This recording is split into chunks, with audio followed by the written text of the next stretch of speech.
कुठलेही तुम्ही आर्थिक निर्णय हे सहजपणे घेऊ शकणार आहात. म्हणजे अच्छा.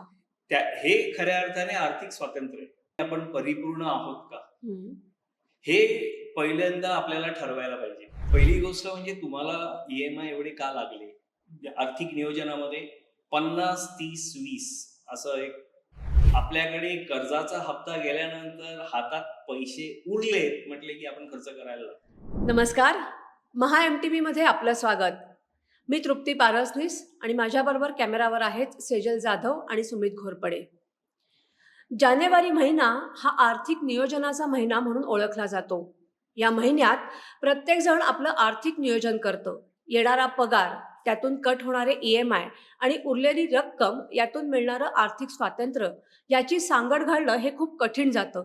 हे नियोजन जर या महिन्यात चुकलं तर संपूर्ण वर्षाची गणितं चुकतात हे नक्की. पण मग हे नियोजन कसं करायचं? पगार आणि EMI आणि त्यातून मिळणारं आर्थिक स्वातंत्र्य कसं साधायचं? या तिन्हीचा समतोल कसा साधायचा यासाठी आज आपल्याबरोबर आहेत प्रसिद्ध आर्थिक समुपदेशक विनायक कुलकर्णी. विनायक सर, तुमचं महा MTVमध्ये मनापासून स्वागत आहे. नमस्कार. आर्थिक समुपदेशक म्हणजे तुम्ही लोकांना जे काही सांगता हे तर खूप महत्त्वाचं गणित असतं, की ज्याच्यामधनं लोकांना एक आर्थिक सल्ला मिळतो. पण आर्थिक सल्ला हा जानेवारी महिन्यामध्ये मिळणं खूप गरजेचं असतं, कारण त्यातून पूर्ण वर्ष आणि त्या वर्षाचं प्लॅनिंग होत असतं. आपण सुरुवात करणार आहोत. आपला आजचा विषय आहे पगार, EMI आणि त्यातून मिळणारं आर्थिक स्वातंत्र्य. सगळ्यात EMI हे एक मानसिक तणाव देणारा शब्द आहे. पगार आला की EMI कट होतो आणि उरलेल्या रकमेतनं कसा महिना काढायचा याचा लोकांना प्रश्न पडतो. आपण सुरुवात याच प्रश्नापासून करणार आहोत, की सगळ्यात पहिला प्रश्न आर्थिक स्वातंत्र्य म्हणजे नक्की काय? खरं म्हणजे आर्थिक स्वातंत्र्य म्हणजे ही संकल्पना अशी आहे, की जर तुम्हाला पगार नाही मिळाला, बरं. जर तुमच्याकडे एवढी गुंतवणूक आणि तुमच्या मालमत्ता म्हणजे ज्याला असं आपण म्हणू की संपत्ती एवढी मुबलक असेल, की तुमचं जी काही जीवनशैली आहे, जे काही तुमचं राहणीमान आहे, हं. ते कायम अबाधित राहणार आहे. एवढंच नव्हे तर कुठलेही तुम्ही आर्थिक निर्णय हे सहजपणे घेऊ शकणार आहात. म्हणजे अच्छा. हे खऱ्या अर्थाने आर्थिक स्वातंत्र्य आहे. बरं. आणि आर्थिक स्वातंत्र्य म्हणजे तुम्हाला एखादी वस्तू समजा आत्ताच्या आत्ता मला ही वस्तू घ्यायची आहे, तर त्यासाठी असा विचार करावा लागता कामा नाहीये, की माझा हा EMI अमुक तारखेला जातोय, याची बरोबर. ही एवढी बिलं द्यायची आहेत, नंतर अमुक काही खर्च उभा आहे. नाही. अच्छा. तुम्ही सरळ हाताने तुम्हाला हवी असलेली वस्तू तुम्ही सहजपणे विनासायास जेव्हा तुम्ही खरेदी करू शकता, तो जो निर्णय असतो, हं. हा निर्णय घेण्याची क्षमता जी असते, ही क्षमता निर्माण करणं, विकसित करणं बरं. म्हणजे खऱ्या अर्थाने आर्थिक स्वातंत्र्य मिळवणं असा अर्थ आहे. अच्छा. आणि बऱ्याच लोकांचा असा समज असतो, की जास्त पैसे मिळाले किंवा म्हणजे पगार वाढला, की आपल्याला अधिकाधिक आर्थिक स्वातंत्र्याकडे जाता येईल. तर तसं नसतं. अच्छा. मुळात मी असं म्हणेन, की मुळात आर्थिक स्वातंत्र्य ही संकल्पना एक्झिक्यूट करण्यासाठी म्हणजे अंमलात आणण्यासाठी हं. मुळात आपण आर्थिक त्या दृष्टीने साक्षर आहोत का? बरं. तेवढे माहितीने आपण परिपूर्ण आहोत का? हं. हे पहिल्यांदा आपल्याला ठरवायला पाहिजे. अच्छा. हे जर ठरवलं, तरच आपला आर्थिक स्वातंत्र्याचा जो प्रवास आहे, म्हणजे जे उद्दिष्ट आहे, त्या उद्दिष्टापर्यंत आपण पोहोचणार आहोत. बरं. म्हणजे आर्थिक स्वातंत्र्यासाठी सगळ्यात महत्त्वाची गोष्ट, की तुमच्याकडे एक पुंजी असणं गरजेचं आहे. हो, अर्थातच. बरं. आता तुम्ही म्हणताय ही पुंजी गोळा करण्यासाठी एक सर्वसामान्य माणूस नोकरी करतो, त्यातनं पगार मिळतो. बरोबर. पगार आला, की तुम्ही पगारास पात्र आहात म्हणजे तुम्ही लोन घेण्यासाठी अर्थात कर्ज घेण्यासाठी पात्र आहात हे ठरतं. मग पगार आला, की EMI सुरू होतो आणि मग ह्या सगळ्या उरलेल्या साठवणीतनं उरलेली रक्कम खर्च करण्यासाठी 100दा विचार करावा लागतो. तेव्हा हे आर्थिक स्वातंत्र्य कुठेतरी गमावलं जातं.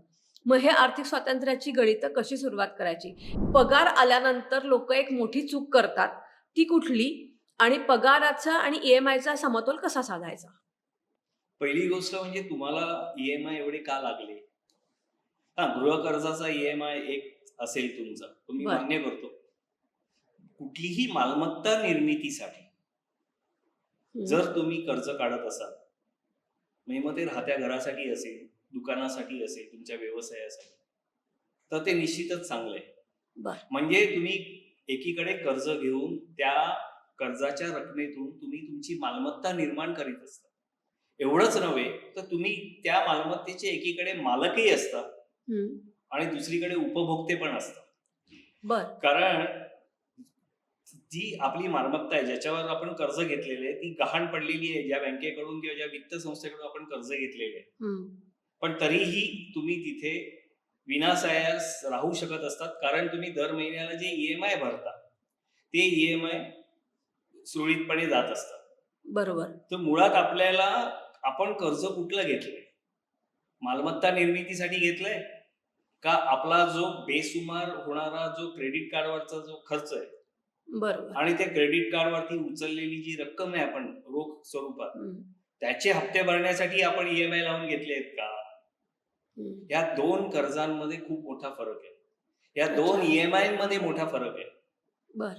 तर ही जी जर समजा तुम्ही अधिकाधिक स्वरूपामध्ये जर तुम्ही क्रेडिट कार्ड वापरत असाल तर निश्चितच तुम्हाला एक शिस्त लागण्याची गरज आहे. बर. कारण क्रेडिट कार्ड ही खरं म्हणजे पत जपण्याचं साधन आहे, पत घालवण्याचं नाही. अच्छा. हा, कारण सगळ्यात हायेस्ट व्याजाने मिळणारं कर्ज कुठलं तर क्रेडिट कार्ड. तर म्हणून त्या दृष्टिकोनात आणि ते जर नाही भरलं तर खऱ्या अर्थाने तुमची पत पणाला लागते. तर मी तर असं म्हणेन की जर तुम्ही व्यवसायासाठी कर्ज काढले, व्यवसाय वाढीसाठी काढले, व्यवसाय विस्तारासाठी काढले आणि किंवा राहत्या घरासाठी कर्ज काढले, तर ह्यातून तुमची मालमत्ता निर्माण होते, तुमचा व्यवसाय वृद्धीस लागतोय. ओके. तर हे पहिलं बघा की आपली कर्ज कुठल्या स्वरूपाची आहे. ओके. वैयक्तिक कर्ज असतात काहींची, उगाच काही वेळेला उचल घेतलेली असते, मग ती फेडायला, मग काही वेळेला प्रायव्हेट जे खाजगी सावकार आहेत त्यांच्याकडून कर्ज उचललेलं असतं, कोण 1% 2% महिन्याने. तर या दृष्टिकोनातून अजून कर्ज उचलली जातात त्यांचं कर्ज फेडायला. ही जी मानसिकता आहे, ही मानसिकता जोपर्यंत आपण बदलत नाही, आपण स्वतःला शिस्त लावत नाही, तिथपर्यंत आर्थिक स्वातंत्र्याच्या गप्पा नाही मारता येणार. अच्छा. बर. म्हणजे मुळातच मी असं म्हणेन की तुम्हाला ही शिस्त जी आहे, ही शिस्त तुम्हाला स्वतःला लावून घ्यायला पाहिजे. आता मगाशी एक तुम्ही प्रश्न विचारलात की पहिला पगार आल्यानंतर लोक कोणती चूक करतात. पगार आल्यानंतर तुम्हाला पगार किती आहे आणि किती येणार आहे हे तुम्हाला आधीपासून माहिती आहे ना. बरोबर. त्याच्यामुळे तुमच्या त्या पगारातून किती हप्ते जाणार आहे हेही तुम्हाला सगळं माहिती आहे. बरोबर. बरं, तुम्ही जर समजा मी असं एक उदाहरणादाखल सांगतो की तुम्ही जे काही तुम्हाला दर महिन्याला उत्पन्न येते, पगार येतोय समजा, असं गृहीत धरू, त्याच्यातून समजा तुम्हाला 60-70 हजार रुपये तुमचं महिन्याला अकाउंटला येतोय पगार आणि त्याच्यातून तुमचं 30,000 रुपये 35,000 रुपये जर समजा EMI घराच्या कर्जाचा हप्ता म्हणून जातोय, तर उरलेल्या पैशाचं काय करायचं याचं गणित तुमच्याकडे असलंच पाहिजे ना. कारण ते गणित केल्याशिवाय किंवा ते गणित भले तुम्ही केलेलं नसेल, पण ज्या बँकेने किंवा ज्या वित्त संस्थेने तुम्हाला ते दिलेलं आहे त्याने ते गणित आधी केलेलं आहे म्हणून तुम्हाला त्यांनी ते कर्ज दिलेलं आहे. अच्छा. हा, त्याला मी असं म्हणतो की डेट सर्व्हिस रेशिओ असतो, म्हणजे ऋणसेवा प्रमाण असतं. हे जे ऋणसेवा प्रमाण आहे ना ते बँक कॅल्क्युलेट करत असतात तुम्हाला कर्ज देताना. अच्छा. आणि त्याच्यावरती बाबा ह्याला हप्ता, ह्या माणसांना घरात माणसं किती आहेत कमवणारी, घरात त्यांच्यावर अवलंबून असणारी लहान मोठी किती व्यक्ती आहेत आणि यांचा राहणीमानाचा खर्च किती आहे, हे सर्व कॅल्क्युलेशन करून हे लक्षात घेऊनच तुम्हाला कर्ज दिलं जात असतं. बर. आणि हे कर्ज जे आहे हे कर्ज देताना एक सूत्र आहे, म्हणजे त्या सूत्राने, म्हणजे मी जसं मगाशी म्हणालो आता की ऋणसेवा प्रमाण जे आहे याचा विचार करून बँक कर्ज देत असते. ओके. म्हणजे फॉर एक्झाम्पल तुम्हाला 100 रुपये समजा पगार असेल हम्म. तर बँक तुमच्याकडून 50 रुपये, 60 रुपये, 80 रुपये कर्जाचा हप्ता नाही घेऊ शकत. अच्छा. साधारणपणे 35 ते 40 रुपयेच ते, म्हणजे 35 ते 40% तुमच्या हातात येणाऱ्या टेक होम सॅलरीच्या ओके. 35 ते 40% जे बसेल ईएमआय मध्ये, हम्म. तेवढंच कर्ज तुम्हाला मंजूर होत असतं. अच्छा. अर्थात आता हे जर समजा दोघांचं मिळून असेल, नवरा बायकोचं असेल, हम्म. तर या दोघांचं मिळून एकत्रित केलेल्या उत्पन्नाच्या 35 ते 40% असतं. ओके. हे असं का केलेलं असतं? हम्म. मुळातच असं असतं की एक गणित आहे. एक म्हणजे असं म्हणूया आपण की आर्थिक नियोजनामध्ये 50-30-20 असं एक तो रूल आहे. तो रूल आहे. तो 50 त्यातला 30 50 जो हा. आहे हा तुमचा राहणीमानाचा खर्च म्हणून गृहीत धरला जातो. बर. 100 रुपयातले 50 रुपये हे तुमच्या day to day expenses, household okay. Expenses जे काही आहेत तुमचे, त्याच्यासाठी असतात. राहिलेले 30 रुपये जे आहेत त्याच्यातले 50 गेले, 30 रुपये जे आहेत, हे जे 30 रुपये आहेत हे तुमच्या कर्जाच्या हप्त्याचे आहेत. अच्छा. आता उरलेले 20 रुपये आहेत, हम्म. हे 20 रुपये तुम्ही इतर देणी कुठली जर असतील कर्जा व्यतिरिक्त, तर ती उरलेल्या 10 मधून द्यायची. आणि खरं सांगायचं तर ते 20 रुपये तुम्ही गुंतवले पाहिजेत. अच्छा. पण आपल्याकडे कर्जाचा हप्ता गेल्यानंतर हातात पैसे उरलेत म्हटले की आपण खर्च करायला लागतो. हम्म. त्याच्यामुळे आर्थिक स्वातंत्र्य हा शब्द फक्त गप्पांमध्येच राहतो, चर्चेमध्येच राहतो. तो अच्छा. प्रत्यक्षात अंमलात आणता येत नाही, कारण आपण 50-30-20चा जो फॉर्म्युला आहे त्या सूत्रामध्ये हम्म. आपण शेवटचे 20 रुपयामधले 10 रुपये पण आपण खऱ्या अर्थाने योग्य तऱ्हेने गुंतवणूक करू शकत नाही. अगदीच अच्छा. काही असेल, कोणीतरी जबरदस्तीने गळ्यात काही मारलेली असेल, किंवा खरोखरच नियोजनपूर्वक कोणी काही केलेलं असेल की बाबा नाही आपल्याला एक गुंतवायचेच आहेत, हम्म. तर 10 ते 15 रुपये इन्व्हेस्ट होत असतात. अच्छा. तर मुळातच जर तुम्ही त्या पद्धतीने जर गेलात, 50-30-20 या फॉर्म्युलाने गेलात आणि 20 रुपये जर तुमची खरोखरच गुंतवणूक तुमची झाली आणि ही काही अशी कायमस्वरूपी झाली, तर तुमचा पगार वाढत असतो, हम्म. हप्ता सेम राहतो, ईएमआय बरोबर. बरोबर ना, पगार वाढत असतो. भले तो 5% वाढेल, 10% वाढेल, 15% वाढेल, हम्म. प्रमोशन मिळालं तर अजून 20-25% बरोबर. वाढेल. पण गुंतवणूक जी आहे तुम्ही जी एकदा ठरवलेली आहे, फॉर एक्झाम्पल म्युच्युअल फंडाचे एसआयपी असतील किंवा अन्य काही असे शेअर्स मधली गुंतवणूक असेल जी तुम्ही फिक्स केलेली आहे स्वतःहून, हम्म. ती जर तशीच चालू ठेवली तर असं लक्षात येईल की बरोबर 5 ते 7 वर्षानंतर तिकडे जमलेल्या जमापुंजीतून तुम्ही तुमचं कर्जाची परतफेड करून तुमचे नंबर ऑफ ईएमआय, हम्म. ईएमआय तोच ठेवायचा, नंबर ऑफ ईएमआय ची जी संख्या आहे ती कमी करत आणायची. अच्छा. म्हणजे 20 वर्षाचं कर्ज असेल तर 240 हप्ते झाले, पण जर समजा तुमच्याकडे या एसआयपीच्या माध्यमातून किंवा दुसऱ्या कुठल्याही गुंतवणुकीच्या माध्यमातून तुमच्याकडे जे काही भांडवल जमा होतं, त्या भांडवलाचा उपयोग करून तुम्ही तुमचं कर्जाचे जो भार आहे तो कमी करू शकता. अच्छा. आणि तो कमी करणं हे अपेक्षित असतं. बर. आणि मुळातच आणि आताची जी तरुण पिढी आहे ती खूप, मी म्हणेन की लकी एवढ्यासाठी आहे की त्यांना 25-30 वर्षाची कर्ज मिळत आहेत. त्यांचे आज उच्च शिक्षण असल्यामुळे त्यांचे पगार पण चांगले आहेत. बरोबर. पण बरीच मी असेही बघितलेले आहेत की 10 आणि 15 वर्षाची कर्ज घेतात आणि मग ईएमआय मोठा झाला म्हणून मग डोक्याला हात लावून बसतायत. अरे पण तुम्हाला 25-30 वर्षाचं कर्ज मिळतंय, ती घ्या तुम्ही. ओके. तुमच्याकडे जे पैसे उरतील ईएमआय देऊन ते तुम्ही मॅक्झिमम गुंतवा. ते ओके. गुंतवणूक केल्यानंतर त्या गुंतवणुकीच्या माध्यमातून दर 3 वर्षाने, दर 5 वर्षांनी तुम्ही तुमचा कर्जाचा भार कमी करा की. अच्छा. ईएमआय जाऊ दे, आणि मला पूर्ण खात्री आहे की तुमचं 25-30 वर्षाचं कर्ज सहजपणे 10-12 वर्षात, 15 वर्षात सहज फिटणार आहे. तुम्हाला तितके वर्ष फेडायची गरजच नाही. अच्छा. तुम्ही आता म्हणालात की ईएमआयचं जे म्हणजे ईएमआय जे हप्ते आहेत त्याचं जर ड्युरेशन वाढवलं, म्हणजे त्या 25-30 वर्षातला तुम्ही 10 वर्षामध्ये फेडू शकता, हो, कारण तुमचा पगार वाढत राहणार आहे. एक्झॅक्टली. पण त्याच्यामुळे आता तुमची गुंतवणूक पण वाढणार आहे. बरोबर.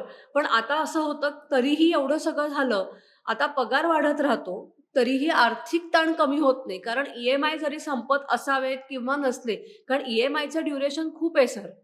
मग त्या दरम्यान पगार वाढत राहिला तरीही आर्थिक ताण का कमी होत नाही? पहिली गोष्ट, आपले 2 खर्च असतात. बर. एक असतो राहणीमानाचा खर्च, हम्म. म्हणजे जो जगण्याचा खर्च आहे आपला, स्टँडर्ड ऑफ लिव्हिंगचा हम्म. खर्च. दुसरा जो खर्च आहे तो आहे जीवनशैलीचा.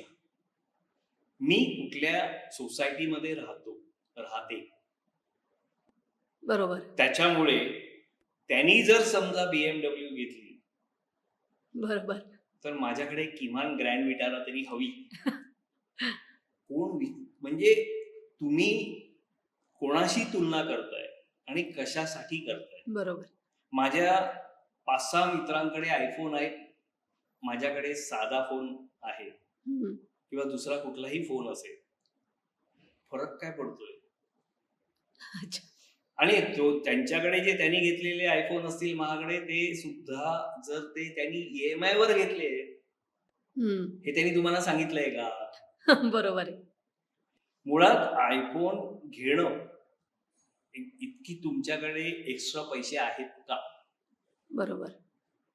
ही जी लाईफस्टाईल अडॉप्ट करायची जी वेगळी ही आहे, ह्याच्यामध्ये तुमचे पैसे जास्त खर्च होत आहेत. ओके. बऱ्याच घरांमध्ये असंही असतं, विकेंडला पार्टीज असतात.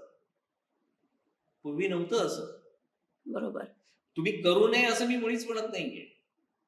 जर तुमचं उद्दिष्ट आर्थिक स्वातंत्र्याचं असेल, जर तुम्हाला लवकरात लवकर, हल्ली बरेच लोकांना 45-50 ला सेवानिवृत्त व्हायचं असतं, चांगली गोष्ट आहे. पण त्याच्यासाठी आवश्यक असणारी पुंजी तुमच्याकडे तेवढी जमली पाहिजे आणि ती जमवण्यासाठी एक निर्धार लागतो, निश्चय लागतो. बरोबर. आज महागाई जर समजा लॉंग टर्मचा विचार केला तर 5 ते 6% महागाईचा दर असतो. या महागाईच्या दराला तोंड देण्यासाठी किमान 1% तुमच्याकडे जास्त, म्हणजे 7% केलेली पोस्ट टॅक्स असं मी म्हणेन, म्हणजे कर देऊन तुमच्याकडे किमान 60% तुम्हाला त्याच्यावर उत्पन्न मिळालेलं पाहिजे त्या गुंतवणुकीवर. ओके. तर तुम्ही भविष्यामध्ये तग धरू शकणार त्या वाढणाऱ्या महागाईला तोंड द्यायला. बर. तर ह्या सगळ्या गोष्टीचा विचार आपण आर्थिक स्वातंत्र्याच्या जेव्हा गप्पा मारतो त्यावेळेला करतो का? तर मी असं म्हणेन की नाही, आपण फक्त बोलतो पण याचा गांभीर्याने विचार करत नसतो. अगदी खरंय. तुम्ही असं जेव्हा म्हणताय की आता महागाईचा तुम्ही विषय काढला, ऍक्च्युली लोकांना हेच कळत नाही की महागाईचा दर कशा पद्धतीनं आहे, तो कशा पद्धतीनं कॅल्क्युलेट केला पाहिजे आणि महागाई म्हणजे लाईफ टाईम इन्फ्लेमेशन जे म्हणतात ते नेमकं काय आहे, हे म्हणजे लाईफ टाईम इन्फ्लेशन जे म्हणतात ते नक्की काय आहे हेच लोकांना कळत नाहीये. काय माहितीये ना, 2 प्रकारच्या महागाई जे पेपरमध्ये आपण सगळेजण वाचतो. बरोबर. एक होलसेल प्राइस इंडेक्स मुळे असतो, ज्याला घाऊक किंमत निर्देशांक म्हणतात. दुसरा असतो तो रिटेल इन्फ्लेशन इंडेक्स असतो, म्हणजे किरकोळ महागाई निर्देशांक असतो. बर. आपल्याला ह्या व्यतिरिक्त शिक्षणासाठी, मुलांच्या शिक्षणासाठी ज्या वाढत्या फीज आहेत, त्यांच्या वाढते त्यांचे खर्च आहे, वैद्यकीय बिलांमध्ये होणारी इन्फ्लेशन जी आहे वर्षानुवर्ष दरवर्षी होणारी, बरोबर. एवढंच नव्हे तर घरात जर समजा मुलांची लग्न असतील तर दरवर्षी त्या लग्नांचा होणारा खर्चामध्ये जी काही कॅटरर्स, हॉल्स यांची जी महागाई जी आहे, म्हणजे काय तर ही जी महागाई आहे ही तुमची लाईफस्टाईल इन्फ्लेशन ज्याला म्हणता येईल आपण. बर. म्हणजे जीवनशैलीची महागाई आहे. म्हणजे तुम्ही कशा प्रकारची जीवनशैली अडॉप्ट करताय, बरोबर, त्यानुसार. पण त्यालाही तोंड देण्यासाठी तुम्ही ज्या वेळेला नोकरीला लागलात त्यावेळेला तुम्ही त्या महागाईचा विचार करून तशा प्रकारचं गुंतवणूक करायला सुरुवात केली आहे का? मुळात ती गुंतवणूक जी महागाईला तोंड देऊ शकणारी किंवा महागाईवर मात करू शकणारी गुंतवणुकीची साधनं तुम्ही अडॉप्ट केली आहेत का, या प्रश्नाकडे येते. अच्छा. ही जी साधनं आहेत की, म्हणजे उदाहरण द्यायचं झालं, आता काही जण म्हणतील की सोनं आहे. सोनं हो, कुठल्याही याच्यामध्ये गेल्या जर तुम्ही 100 वर्षाचा जरी काढलं सोन्याचं, तर सरासरी रिटर्न रेट जो आहे तो गेल्या वर्षापर्यंत 10-11% दिलाय सोन्याने दर. बरोबर. पण तो ऑफकोर्स महागाईला त्यांनी मारलेला आहे. बरोबर. 6% जर लॉंग टर्मचं जर धरलं तर. पण याचा अर्थ दरवेळेला सोनंच बेस्ट ठरेल असं सांगता येत नाही. हं. पण आजवरती ह्याच्याही पेक्षा जास्त उत्पन्नाचा दर तुम्हाला शेअर बाजाराने दिलेला आहे, शेअर निर्देशांकाने दिला आहे बरोबर. असं मी म्हणेन. हं. म्युच्युअल फंडांनी दिलेला आहे. ओके. तर ही अशा प्रकारची साधनं आपल्याला स्वीकारली पाहिजे. दीर्घ मुदतीसाठी नियोजनपूर्वक ती स्वीकारली पाहिजे. तर आपण काही प्रमाणामध्ये किंवा काही प्रमाणात कशाला 100% म्हणूया आपण. जर तुम्ही शिस्तबद्ध पद्धतीने जर 15-20 वर्ष जर हे नियोजन पूर्वक जर गुंतवणूक केली तर डेफिनेटली तुमचं उद्दिष्ट जे आहे त्या उद्दिष्टांपर्यंत तुम्ही सहजपणे पोहोचू शकता. बर. तुम्ही आता मगाशी म्हणाला होतात की आपण जो पगाराचं विभाजन जे म्हटलं होतं 50-30-20 हे गणित आपण पगारासाठी लागू करू शकतो. पण जेव्हा EMI येतो तेव्हा काही वेळेला EMI मध्ये एक टर्म असते फोरक्लोज लोन म्हणून, की तुम्ही एक लमसम रक्कम भरून ते बंद करू शकता. तर EMI हे वेळेमध्ये फेडणं म्हणजे पूर्ण जेवढा ड्युरेशन आहे, जेवढा काळ दिलेला आहे, तेवढ्या काळापर्यंत त्या कर्जाचा हप्ता फेडणं योग्य, की कर्ज लवकरात लवकर फेडून कर्जमुक्त होणं हे योग्य? मुळात कसं आहे माहितीये ना, कर्ज हे दुसऱ्याचं देणं आहे. हं. या कर्जाचा हप्ता जेवढ्या लवकर तुम्ही कर्ज फेडाल तेवढा तुमचा जास्त फायदा आहे. बरं. कारण आज समजा तुम्ही जर EMI जेवढा जातोय, फॉर एक्झाम्पल 35,000 रुपये तुमचा दर महिन्याला EMI जातोय. हं. 8 वर्षानंतर तुमच्या असं लक्षात आलं की आता आपण कर्ज फेडू शकतोय, जी आपल्याकडे गुंतवणूक जमलेली आहे त्या पुंजीतून, तर तुम्ही सरळ कर्ज फेडून टाकायचं आणि त्याच 35,000 रुपये तुम्ही चांगल्या प्रकारे SIPच्या माध्यमातून म्हणा किंवा चांगल्या शेअर्सच्या खरेदीतून म्हणा तुम्ही गुंतवणूक करा की दर महिन्याला शिस्तबद्ध पद्धतीने. अच्छा. तुम्हाला तुमचं जेवढं कर्जाची परतफेड झालेली आहे किंबहुना त्याच्यापेक्षा अनेक पटीने तुमची आर्थिक मालमत्ता तयार होईल, बरं. फायनान्शियल ॲसेट्स तयार होतील ओके. आणि त्यातून येणारी जी स्थिरता आहे, हं. एकदा काही माणूस जेव्हा आर्थिकदृष्ट्या सुस्थिर आणि सबळ होतो ना, हं. की त्याचे शारीरिक प्रश्न सुटतात, अच्छा. आरोग्याचे प्रश्न सुटतात. अच्छा. म्हणजे त्याचं कसं असतं माहितीये, मानसिक ताण जो असतो, तणाव असतो, घरात असणारे तणाव असतात, जे आर्थिकमुळे जास्त ॲग्रिवेट होत असतात. ह्या गोष्टी आपोआपच टाळल्या जातात किंवा संपल्या जातात. अच्छा. मग कशाला तुमचं ब्लड प्रेशर वाढणार आहे, मग कशाला शुगर वाढणार आहे. बरोबर आहे अगदी. हा, आणि दुसरी गोष्ट आहे, जे वाचलेले पैसे आहेत ते जर तुम्ही जर समजा मी असं म्हणेन की जंक फूड खाण्यात घालवले, तर मग पुन्हा तुमचं मान अनारोग्याचा प्रश्न निर्माण होऊन तिकडे अगदी. दुसरीकडे पैसे जाणार. बरोबर. एक कुठेतरी म्हणून मी मगाशी म्हणालो की जीवनशैली आपली कुठली आहे, राहणीमान काय आहे आणि जीवनशैली काय आहे. कुठली जीवनशैली, एक सुयोग्य जीवनशैली मी असं म्हणेन हा शब्द, की आपण स्वीकारणं आणि त्या पद्धतीने राहणं. हं. एकतर याची पूर्णपणे सकारात्मक परिणाम आपल्या कुटुंबावर होतात, आपल्यावर होते. बरं. तुम्ही जीवनशैलीचा उल्लेख केलात. जीवनशैलीसाठी आपण पगाराची अमाउंट किंवा पगाराची रक्कम तिथे धरतो, की माझा एवढा पगार आहे आणि मी एवढ्या पगारातनं एवढ्या पद्धतीनं माझं आयुष्य सुखासुखी घालवू शकते. पण जेव्हा पगार येतो आणि EMI येतो, मग EMIमध्ये अडकलेला माणूस हा आर्थिक स्वातंत्र्याकडे जाऊ शकतो का? मी आता मगाशी तेच सांगितलं ना, की तुम्ही नियोजन केलं पाहिजे ना. पण हे नियोजन अजून एक करताना गोष्ट राहिली याच्यात, की तुम्ही कर्जबाजारी आहात असं मी म्हणेन. हं. तुमचा EMI जातोय, हं. तुमचा राहणीमानाचा खर्च पण आहे. हं. हे असताना सुद्धा तुम्ही तुमची अवांतर जे खर्च आहे, तुमच्या व्यसनात जाणारे खर्च आहे, बरं. तुम्ही तुमच्या व्यसनात जाणारा जो खर्च आहे तो जरी काउंट केला तरी तुमच्या असं लक्षात येईल हं. की वर्षभरामध्ये जे तुमचे एकूण व्यसनामध्ये जे पैसे खर्च झालेले आहेत ते खर्च लक्षात घेता. मी हं. कुठलं व्यसन काय ते मी त्याच्याबद्दल बोलत नाहीये. एक सर्वसाधारणपणे मी सांगतोय की तो जर खर्च तुम्ही जर काढलात तर मला पूर्ण खात्री आहे की किमान 2-3 महिन्याची ईएमआय त्यातून निघते. अच्छा. बरं. हां. हं. किंवा ते तुम्ही कमी करू शकलात, तर तुमचा अनारोग्याचा खर्च पण जो वैद्यकीय बिलांचा जो होतोय तो पण कमी होणार आहे. बरोबर. घरातली शांती वाढणार आहे. अगदी खरं आहे. म्हणजे आर्थिक स्वातंत्र्य म्हणून मी मगाशी बोललो, आर्थिक स्वातंत्र्याच्या आपण गप्पा खूप मारतो, पण कृती शून्य असते. बरं. त्यासाठी आवश्यक असणारी जी कृती आहे, हं.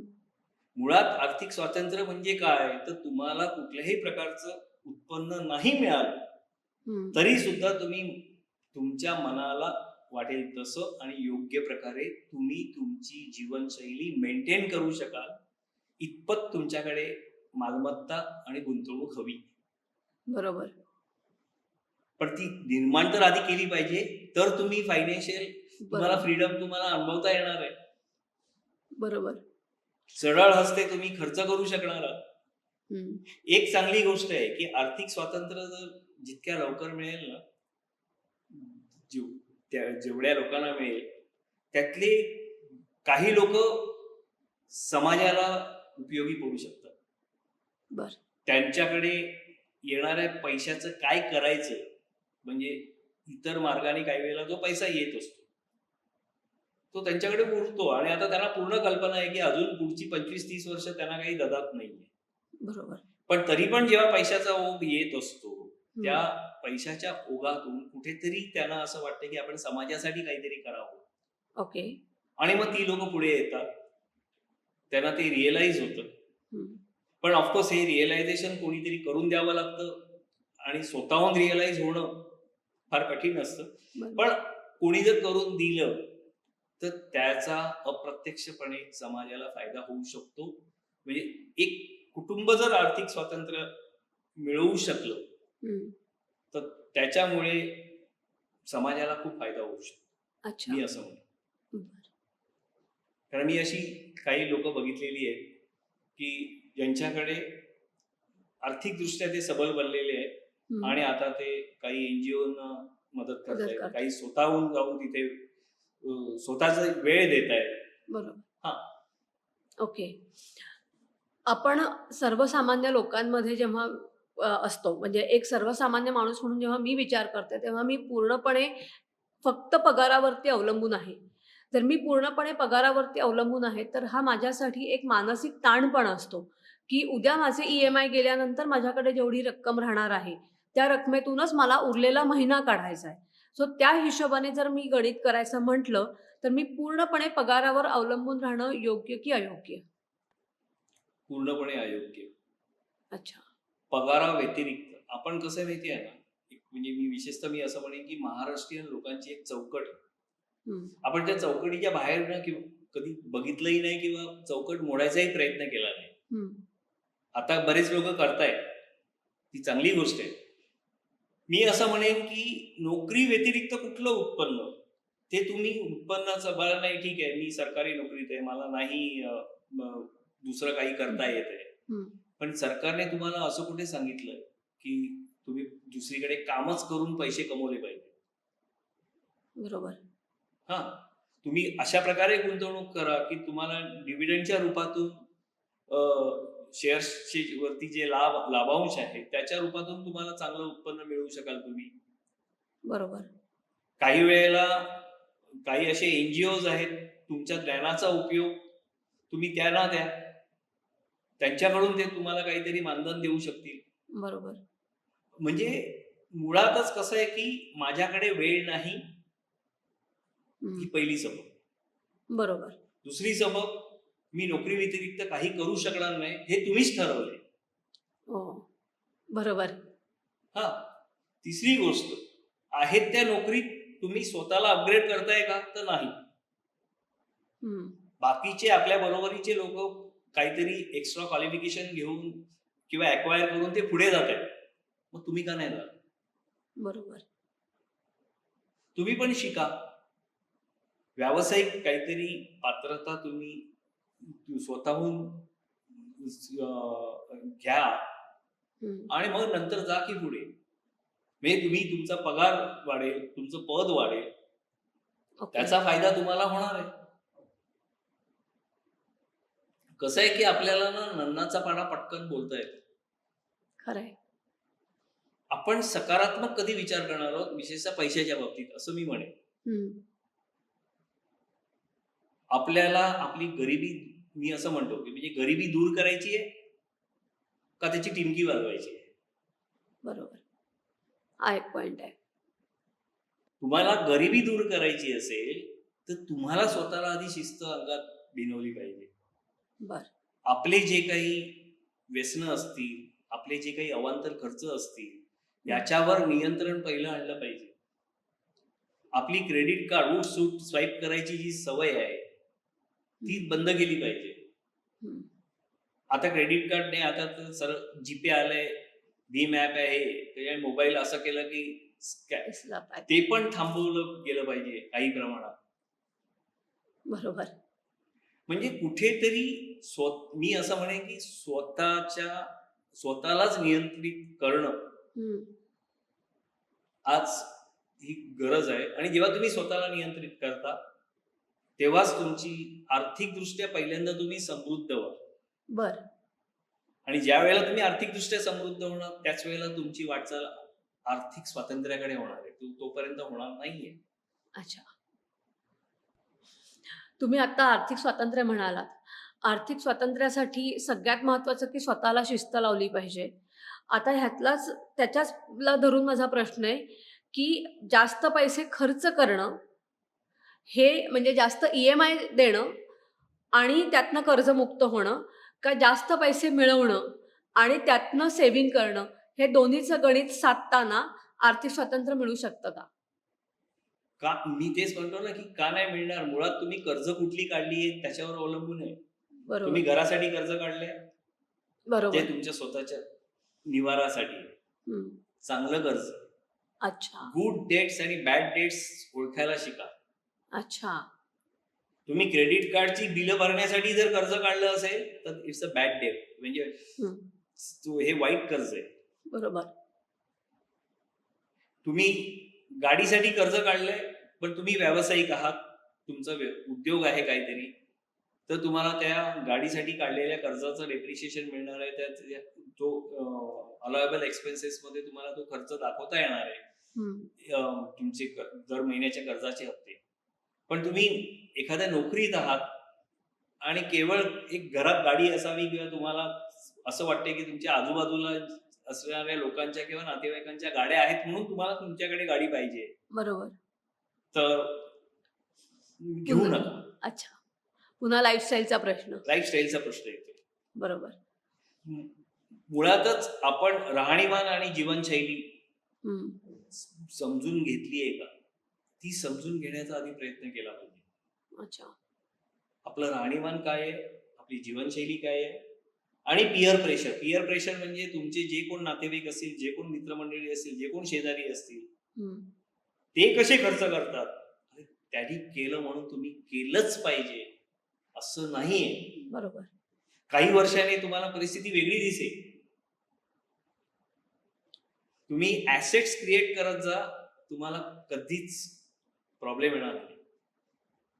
फायनान्शियल ऍसेट्स ऍज वेल एज फिजिकल ऍसेट्स. ओके. म्हणजे जेवढी तुमच्याकडे आर्थिक मालमत्ता निर्माण होईल त्याच बरोबर. तेवढीची तुम्ही जर समजा फिजिकल ऍसेट्स मी म्हणेन की हं. बाबा फ्लॅट घेतलाय, दुकान घेतलंय, हं. ऑफिस घेतलंय, ओके. तर नक्कीच तुम्ही अधिकाधिक समृद्ध होताय. बरं. आणि हा हे घेत असताना समजा तुम्हाला पैसे कमी पडतायत म्हणून तुम्ही जर समजा कर्ज काढताय हं. तर ते चांगलं आहे, कारण तुम्ही त्या कर्जातून मालमत्ता निर्माण करताय. म्हणजे एकीकडे मी जसं मगाशी म्हणालो तसं त्या मालमत्तेचे मालक तुम्ही आहात, धारक तुम्ही आहात, हं. उपभोक्ते पण तुम्हीच आहात. बरोबर. तर म्हणून मी असं म्हणेन की ती चांगली गोष्ट आहे. आणि जेवढं तुम्ही नियमितपणे कर्ज फेडाल, हं. जर मोठ्या अजून मोठी मालमत्ता घ्यायची असेल तर तुम्हाला ती पेरणीच ठरणार आहे. तुमचं ईएमआय तुम्ही लवकर 30 वर्षाचं कर्ज 15 वर्षात फेडलं किंवा 10 वर्षात फेडलं हम्म. तर तुमचा सिबिल स्कोअर पण दणदणीत असणार आहे आणि बँका बरोबर. तुम्हाला हसत कर्ज देणार आहे की जेणेकरून तुम्ही एका ऍसेट मधून दुसरी मोठ्या ऍसेट मध्ये सहजपणे जाऊ शकणार. अच्छा. बरोबर. आणि मी म्हणेन की हे स्वप्न बघायला शिकलं पाहिजे मुळात. हम्म. आपण आत्ता आर्थिक स्वातंत्र्याबद्दल बोलतो आहोत. आर्थिक स्वातंत्र्य तयार करण्यासाठी किंवा आर्थिक स्वातंत्र्यापर्यंत पोहोचण्यासाठी कुठले कुठले गुंतवणुकीचे पर्याय आपल्याकडे पगाराबरोबर आहेत? म्हणजे पगारातनं EMI गेल्यानंतर जर मला आर्थिक स्वातंत्र्य हवंय, तर मी कुठल्या पद्धतीच्या गुंतवणूक करणं अपेक्षित आहे? मी मगाशी जसं सांगितलं 50, 30 आणि 20 त्याच्यातले जे 20 रुपये तुमच्याकडे शिल्लक राहिले हम्म. त्याच्यातले पहिली गोष्ट म्हणजे जर तुम्ही आधीच जर आपत्कालीन निधीची एक तरतूद करून ठेवलेली पाहिजे. तुमचा जो काही दर महिन्याचा खर्च हम्म. म्हणजे तो 50 रुपये आहे. हम्म. अधिक 30 रुपये EMI आहे तुमचा. म्हणजे बरं. तो जो काही असेल तो हम्म. EMI याला गुणिले 6 महिने एवढी रक्कम आधी तुम्ही बाजूला ठेवली पाहिजे. अच्छा. उद्या जर समजा तुमची काही कारणाने नोकरी गेली किंवा काही कारणाने तुम्हाला पगार वेळेवर नाही मिळू शकला तर किमान 6 महिने तुम्ही तो कर्जाचा डोलारा त्या EMI सहजपणे आणि घर पण नीटपणे चालवू शकेल एवढा आपत्कालीन निधी हम्म. हा तुमच्याकडे पहिला असला पाहिजे. ओके. त्याच्यानंतर हम्म. जर घरात कोणी अजूनही मी असं म्हणेन की सिनियर सिटीजन असतील त्यांचे काही आजारपण चालू असतील किंवा तुमचं स्वतःचंही काही असेल या सगळ्याचा विचार करता मी असं म्हणेन की आपत्कालीन निधीमध्ये अजून 12 महिन्याची जो आहे म्हणजे 50 निधी 80 गुणिले 12 एवढं अच्छा. तुम्ही ऍड करून ठेवलं पाहिजे की बाबा लोकांकडे आयत्या वेळेला आपल्याला हात पसरायला नको. ओके. ही बेसिक नीड जेव्हा तुम्ही करून ठेवाल त्याच्यानंतर तुम्ही खऱ्या अर्थाने गुंतवणुकीकडे वळणार. आणि ही गुंतवणूक जी आहे हम्म. ही प्रदीर्घ काळाची गुंतवणूक जर तुम्ही करू शकलात तर ऑफकोर्स मी असं म्हणेन की इन्फ्लेशनला बीट करणारे कोणते तर ही जी गुंतवणूक आहे ही तुम्हाला शेअर्स मध्ये आणि चांगल्या कंपन्यांचे शेअर्स ओके. त्यांचे फंडामेंटली स्ट्रॉंग आपण असं म्हणू. आणि दुसरी गोष्ट म्हणजे म्युच्युअल फंड्स ओके. यांच्या SIPच्या माध्यमातून अगदी शेअर्स पण तुम्ही SIPच्या माध्यमातून तुम्ही घेऊ शकताय दर महिन्याला. ओके. आणि अशा पद्धतीने जर तुम्ही घेतलं तर मला नाही वाटत की काही प्रॉब्लेम येऊ शकेल. ओके. मुळात हे फ्रेमवर्क तयार करणं कर्जचा EMI स्टार्ट होण्याआधी ओके. एक अशा प्रकारची चौकट आपण आधी तयार केली पाहिजे की आपल्याला एवढा खर्च आहे एवढे EMI आहे आणि एवढे पैसे आपल्याला गुंतवलेच पाहिजे. ओके. आणि आपत्कालीन निधी हा तर मी स्पष्ट सांगतो हा तुमचं ज्या बँकेत खातं आहे त्या बँकेच्या भले तुम्ही फिक्स डिपॉझिट मध्ये ठेवा व्याज कमवायला आपण तो निधी ठेवलेला नाहीये. अच्छा. तो आपल्याला कोणत्याही क्षणी कधीही उपलब्ध व्हावा याच्यासाठी तो निधी ठेवलेला आहे. त्याच्यामुळे तिथे 5% व्याज मिळते का 8% मिळते का 2% मिळते हे आपल्या दृष्टीने सध्या गौण आहे. ओके. कारण ज्या वेळेला एखादी आपत्ती येते त्यावेळेला आपण हा विचार करणार नाही अरे 8%चं तोडायचं कसं आणि 2%चं तोडायचं कसं. बरोबर. आपल्याला त्या क्षणाला पैसे हवे आणि ते पैसे तिथून मिळणार आहेत म्हणून ते प्रोव्हिजन करून ठेवायचे तरतूद करून ठेवायचे. ओके. लहानपणापासनं आई वडिलांचं आपण बघत असतो की ते आई वडील कशा पद्धतीनं पैशाचं सेव्हिंग करत असतात. शाळेमध्ये गेल्यानंतर शाळेमध्ये सगळ्या गोष्टीचं शिक्षण दिलं जातं पण तुम्ही पैसा कसा साठवावा किंवा पैसा कसा कमवावा या दोन्ही गोष्टीचं शिक्षण शाळेमध्ये दिलं जात नाही. कमवावा अशासाठी म्हणते की मी पुढे गेल्यानंतर काय होणार हे मला माहिती नाहीये त्यामुळे त्यातनं मी पैसा कसा मिळवणार हे मला माहिती नाही. पण पैसा कसा साठवावा याचं शिक्षण सध्या शाळेत दिलं जात नाही. तर तुम्हाला असं वाटतं का की आर्थिक स्वातंत्र्याच्या हिशोबात आता जेव्हा आपण फायनान्शियल इयर किंवा फायनान्शियल वर्षाच्या गुंतवणुकीसाठी जेव्हा पुढे चाललो ही वाटचाल करतो तेव्हा शाळेमध्ये कुठल्या या गोष्टींच्या शिक्षणाची गरज आहे असं वाटतंय का? हे आता जे नवीन शैक्षणिक धोरण आलेलं आहे गव्हर्नमेंटचं त्याच्यामध्ये आता काही प्रमाणामध्ये आर्थिक साक्षरतेला महत्व दिलेलं आहे आणि तसं काही करिक्युलम त्यांनी इंट्रोड्यूस केलं आहे असं म्हणतात. पण मी असं म्हणतो सगळ्याच गोष्टी शाळेत नाही ना शिकवल्या जातात. बरोबर. पालकांची जबाबदारी आहे ती शाळेवर का ढकलताय तुम्ही? हम्म. तुम्ही घरामध्ये किती शिकवताय? आपण मुलांच्या पुढ्यामध्ये कधी पैशाच्या किंवा कर्जाच्या गोष्टी करत असताना चुकून जर मुलं बसली, भले मी एकदम लहान मुलांबद्दल म्हणणार नाही, अगदी 5वी 6वी 7वीतली मुलं जरी बसली किंवा अगदी 8वी 9वीतला जरी मुलगा बसला, तर आपण जेव्हा काही कर्जासंबंधी बोलत असतो, ईएमआय संबंधी बोलत असतो किंवा गुंतवणुकी संदर्भात बोलत असतो, हम्म. तर तुम्ही त्याला काय सांगता? जा जरा बाहेर जा, बरोबर आम्हाला आहे. महत्वाचं बोलायचं आहे. पडू दे की त्याच्या कानावर, खरंय. त्यालाही कळू दे ना की कर्जाचा ईएमआय भरताना किती ताण असतो, किती तणाव होतात घरात, कळू दे. शिकवा ना त्याला की बाबा हे खरंय. कर्ज आहे, हे लोकांचे घेतलेले पैसे आहेत, एका वित्त संस्थेचे घेतलेले पैसे आहेत, ते आपल्याला ठराविक मुदतीत फेडावे लागतात. त्याच्यासाठी दर महिन्याला आपल्याला अमुक तारखेला हप्ता जात असतो. हम्म. म्हणून आपल्याला काटकसर करायची असते. बरोबर. एकीकडे आपल्याला काटकसर हा शब्द माहिती असतो, ही रुजवात आपण कधी करणार? बरोबर आहे. दुसरीकडे त्याला बचत म्हणून सांगताना त्याला असं सांगायचंय की पैशाची बचत कर, म्हणजे नेमकं काय कर. बरोबर. पण तुम्ही बचतीची फोड करून कधी सांगितली का? बचतीतील चणचणीची तरतूद. बखत म्हणजे भविष्य. भविष्यात जेव्हा तुला कधी चणचण भासेल, त्याच्यासाठी तुला दिलेल्या त्या अ, मातीच्या भांड्यामध्ये ना पैसे टाकायचे. अच्छा. बरोबर आहे. त्याचं आपण हे काय जे संस्कार आहेत ना, हं. आर्थिक संस्कार, हे किती मराठी घरात होतात. आपण किती मुलांना, आपल्या मुलांना आपण या गोष्टी सांगतो. आपण किती आपल्या मुलांना आपण बँकेत घेऊन जातो आणि त्याला सांगतो, घे कॅश काढ, घेऊन ये जा. हरवले, अरे हरवले तर तुम्ही आधी काढायला तर द्या त्याला. ती तुमची इन्व्हेस्टमेंट ठरेल असं मी म्हणेन. मनी स्पेंड इज मनी अर्न असं मी म्हणेन. ओके. त्याला जबाबदारी कळेल. तो आयुष्यात परत कधी जर समजा त्याच्याकडून चूक झाली, अजिबात ओरडू नका. तुला एवढं कसं कळत नाही वगैरे नाही. त्याचा आत्मविश्वास तुम्ही घालून बसू नका. उलट त्याला सांगा, ठीक आहे, पुढच्या वेळेला काळजी घे, हे पैसे आहेत, हे पैसे कमवायला किती श्रम करावे लागतात तू बघतोयस. बरोबर. अशा पद्धतीने तुम्ही त्याला सांगा आणि ते गोड भाषेत सांगा. बरोबर. नंतर ईसीएस डेबिट म्हणजे काय, ईसीएस क्रेडिट म्हणजे काय, बँकेत घेऊन जा. तुम्ही तुमच्या चार्टर्ड अकाउंटंटकडे एकदा घेऊन जा त्याला रिटर्न भरताना. आणि 9वी 10वीतल्या मुलांना मुद्दामून घेऊन जा. त्या मुलांना पण समजू दे बरोबर. की आपण नुसतं कमवत नसतो, तर आपल्याला त्याच्यावर कर पण भरावा लागतो, तर सरकारला द्यायचा असतो. बरोबर आहे. अगदी खरं आहे. हं. आणि ते कर कशाला द्यायचा असतो, तो देशाच्या विकासासाठी असतो. आपण ज्या रस्त्यावरून चालतो ते रस्ते या करातून बनलेले आहेत. अशा उदाहरणातून तुम्ही आर्थिक शिक्षण त्याला दिलं पाहिजे.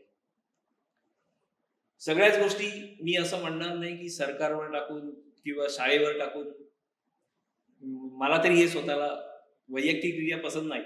हे मी मान्य करतो की गुंतवणुकीची साधनं त्याचे हे म्हणजे काही प्रमाणात आलेले आहेत. फक्त एवढंच आहे की ते खूप जुने त्याचे संदर्भ आहेत. हं.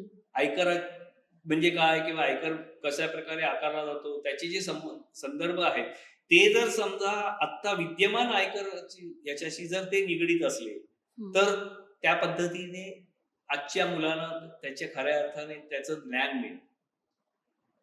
आणि मुळात ही गोष्ट की बाबा हे मार्क कमवण्यासाठी शिकू नकोस. बाकीच्या गणितापेक्षा हे गणित तुला कायम आयुष्यभर राहणार आहे, कारण तू जेवढा कमवणार तेवढा तुला कर द्यायचा आहे. त्याच्यामुळे हे कॅल्क्युलेशन, हे कर, आयकर, भांडवली नफा कर, हे सगळं तुला शिकलं पाहिजे आणि तू ते कायम लक्षात ठेवलं पाहिजे. मुलांवरती आर्थिक संस्कार होणं गरजेचं आहे हे तुम्ही सांगितलंत आणि सगळ्यात महत्त्वाची गोष्ट तुम्ही आज काय सांगितलीत तर पगार जो तुमच्या अकाउंटमध्ये पडतो त्या पगाराचं जे विभाजन आहे ते तुम्ही कशा पद्धतीनं करा. त्यातून तुम्ही आर्थिक स्वातंत्र्याची वाटचाल कशी करू शकाल आणि लवकरात लवकर कर्जमुक्त होऊन तुम्ही आर्थिक स्वातंत्र्याचा अनुभव घ्या आणि त्यातून आनंदित राहा. हे तुम्ही आम्हाला आज खूप महत्त्वाची टिप दिलीत. विनायक सर, तुम्ही आज इकडे आलात पगार आणि EMI ह्याचं जे गणित तुम्ही आम्हाला शोधून दिलेलं आहे, ह्याच्यातनं लवकरात लवकर जास्तीत जास्त लोकं कर्जमुक्त होतील अशी मी आशा करते आणि तुम्हाला मनापासून धन्यवाद देते. धन्यवाद.